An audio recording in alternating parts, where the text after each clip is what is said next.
All right, we pick back up in chapter 31.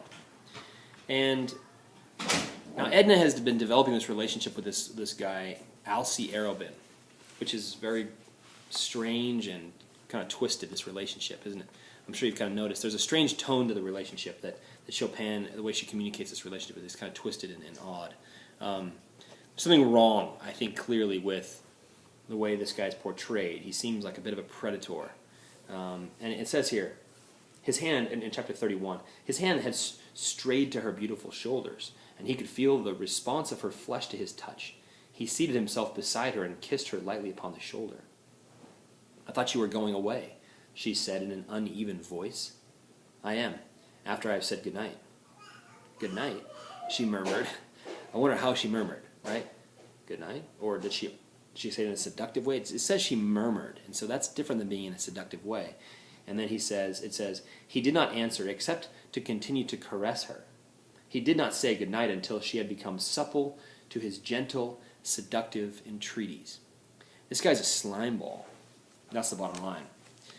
This chapter really presents the climactic moment of Edna's relationship with this guy, Alcee Arobin. The language employed in this scene, I believe, is particularly aggressive on the part of Arobin. He pushes past Edna's objections. The reader must consider the nature of this relationship. Does it lead to Edna's freedom? Does Alcee Arobin, is this part of her freedom to be with this guy? How is this different from Edna's interactions with Robert? There's a clear difference. Alcee Arobin is the pushing one. Edna is responding and putting up blockades that he's just pounding right through. With Robert, it was much more innocent. Would she and Robert have ended up in this place of physical intimacy? Or is this why Robert went to Mexico? Does Chopin intend to show Edna's relationship with Arobin as the sought-for moment of Edna's awakening? Is this the pinnacle of her awakening? This seems unlikely to me. In the pigeon house, as Edna has called her new house, she has sexual relations with this guy Arobin. In some ways, Edna's movement into the pigeon house is a move of independence. But in other ways, it seems that she has moved into another kind of imprisonment, into another kind of oppressive situation. She is a pigeon in a cage. She is like that bird at the very opening chapter of this text. She has put herself in another cage, into another cage. And here we see her seeming powerless under Arobin's advances. In chapter 24, we see Edna doing something kind of interesting, actually. She reads Emerson, Ralph Waldo Emerson. And Ralph Waldo Emerson is considered the father of a movement called Transcendentalism. This is another bit of support for the fact that Edna is on a spiritual journey.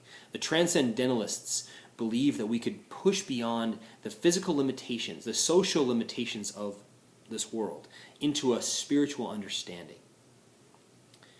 Her journey is not a simple one, but her journey, I believe, Edna's journey is not a simple one about marital infidelity. Although this is the messy, awkward adolescence of her freedom. In some ways, I see what Chopin has set up here in terms of this marital infidelity as being part of her messy, awkward, broken adolescence, her coming of age, if you will. Her relationship with Arobin does not seem ideal.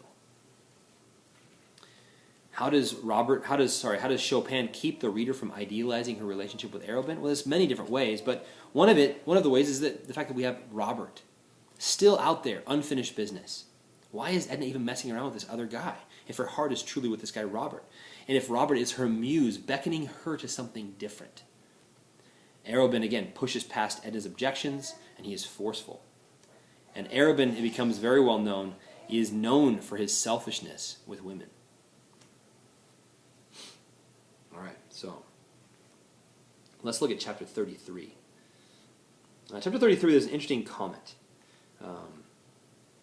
that Robert makes to Edna. He says this: "I never knew you in your home," he remarked. This is Robert when he comes back. "I'm glad you did not," said Edna to him. Those were the days of her confinement, right? She sees herself in a new position now, in a new emancipated place. Has she become fully emancipated? I would argue no.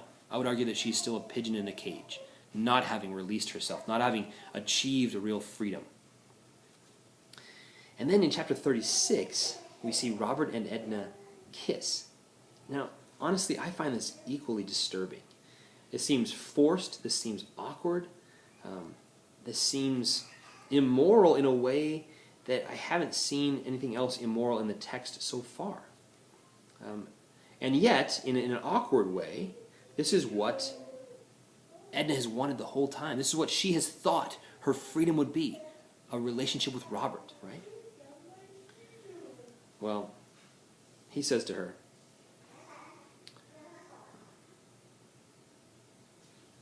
I came back full of vague, mad intentions, and when I got here, and she says, when you got here, you never came near me. She was still caressing his cheek.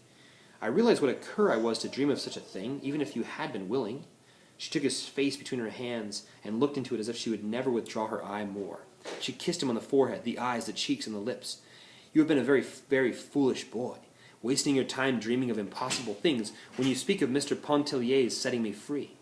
I am no longer one of Mr. Pontellier's possessions, to dispose of or not. I give myself where I choose. We see that with Elsie Arobin. If he were to say, here, Robert, take her and be happy, she is yours, I should laugh at you both. Okay, so here we have this idea that she's challenging ownership. No longer does she recognize herself as being owned. She's not a possession. She's not possessed by anyone. And yet, is she free? In many ways, she still seems to be at the mercy of this guy, Elsie Arobin, enslaved to his touch, to his sensuous control. At the end of chapter 35, if you take a look at the end of chapter 35 even, we see Elsie Arobin still exerting a lot of control over her in a very twisted way. Well, let's go to the next part here. And that is where he says to her, oh, sorry. Here we go. Let me get to it real fast. So she says to him, goodbye, my sweet Robert. Tell me goodbye. He kissed her with a degree of passion which had not before entered into his caress, and strained her to him. I love you, she whispered. Only you, no one but you. It was you who awoke me last summer, out of a lifelong stupid dream. Interesting that she sees that as a dream, right? That she's awoke from, that she's been awakened from. He was a key part of her awakening. But my question is he the climactic moment? Is he the goal of the awakening?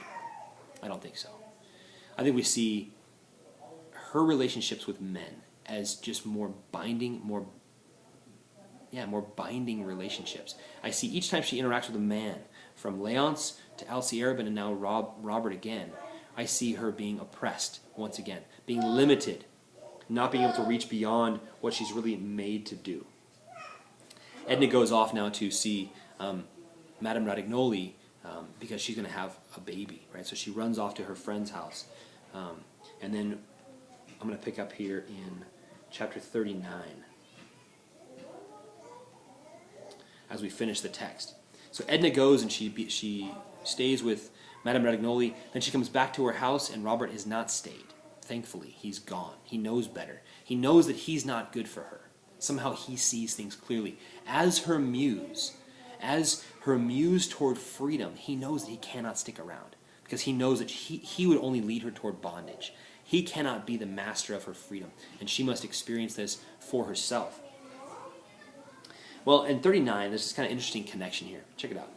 And if you can stand Philomel's cooking, he went on, though I might try to get her mother while you are here, do you think she would come, turning to Marquetita? Now, this section is interesting for one reason, and it's the name Philomela, or Philomel. Philomel is a nothing character in this text. It's just, I think it's a cook, and we're not even sure who she is necessarily.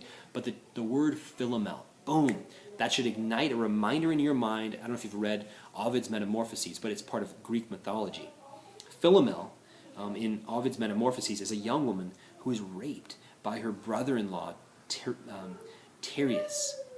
Even though Tereus is a powerful king, Philomel speaks boldly and aggressively against him for the crime that he commits against her. She says this to him: "Still my revenge shall take its proper time, and suit the baseness of your hellish crime. Myself abandoned and devoid of shame, through the wide world your actions will proclaim. Or though I'm prisoned in this lonely den, obscured and buried from the sight of men, my mournful voice the pitying rocks shall move, and my complainings echo through the grove. Hear me, O heaven, and if a God be there, let him regard me and accept my prayer." Philomel, although she is abused, and although she is taken captive by this cruel tyrant, she is bold into proclaiming against him. She speaks against him. Tyreus is enraged by Philomel's bold reproach, and he cuts out Philomel's tongue so that she cannot tell anyone what happened. Now, like Philomel, Edna is a bold woman. She is unafraid to speak, unafraid to express herself. If she continues in this way, is it assumed that she will be punished, abused by the male-dominant society in which she lives? This connection to Philomel should give us some insight into Edna's final swim.